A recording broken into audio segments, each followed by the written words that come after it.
পূর্বশত্রুতার জেরে লক্ষ্মীপুরের নিজ বাড়িতে ডেকে এনে আবিদা সুলতানা নামে ৬ বছরের শিশুকে গুলি করে ওহিদ হোসেন নামে এক সন্ত্রাসী।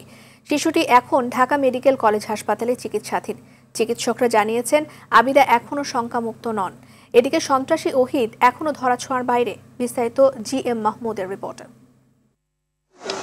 যে সময়ে ছোট্ট শিশু আবিদার খেলাধুলা করার কথা ছিল, সেই সময়ে ঢাকা মেডিকেল কলেজ হাসপাতালের বিছানায় যন্ত্রণায় কাতরাচ্ছে সে। ঘাতকের গুলি আবিদার পিঠ দিয়ে ঢুকে পেট দিয়ে বের হয়ে যায়, কিন্তু সৌভাগ্যক্রমে এখনও বেঁচে আছে আবিদা। চিকিৎসকরা তার কষ্ট কমাতে আপ্রাণ চেষ্টা চালিয়ে যাচ্ছেন। আমার মেয়ের যে গুলি করেছে, মেয়ে মা ওই আমার এরম করছে কিচ্ছে মা কিছু কয়ে দাঁড়িয়েছে তুই গুলি করে দিছে, তুই দেখছো তুই দেখছি। কর্তব্যরত চিকিৎসক জানান আবিদার অবস্থা এখনো আশঙ্কামুক্ত নয়। আঘাতের মাত্রাটাও প্রচণ্ড রকমের ছিল।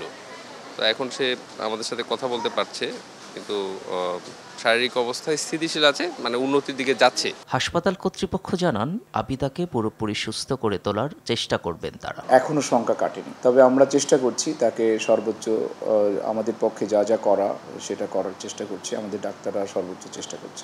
ভুক্তভোগী পরিবারের দাবি, শুধুমাত্র রাজনৈতিক বিরোধিতা এবং পূর্ব শত্রুতার জেরেই শিশুটিকে গুলি করা হয়েছে। আমি জানি না ছোট বাচ্চা কি ক্ষতি করেছে, তার কোনো কান্না করলে আমি করছি, আমার করতে পারত। এই একটা শুরু হয়েছে 2016 সাল থেকে। আমার ছোট ভাই বিএনপি করতেন। অভিযুক্তের বিরুদ্ধে এর আগেও একাধিক সন্ত্রাসী কার্যক্রমের অভিযোগ রয়েছে বলে জানান আবিদার স্বজনরা। সবাই হয়রানি হতেছে বাড়িতে, আপনি কেউ থাকতে পারতেছে না বাড়িতে। যখন যেটা চাইছে রসিকর টিন পর্যন্ত চাইছে, আমার বাবাটা কোনো ক্ষতি করবে দেখে আমার বাবা তা দিয়ে দিছে। ঘটনার পর পালিয়ে যায় অভিযুক্ত সন্ত্রাসী ওহিদ হোসেন।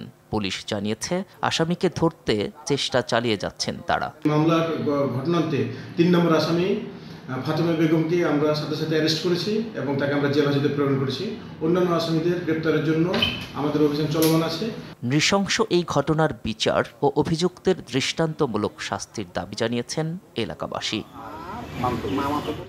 GM Mahmud, RTV, Dhaka.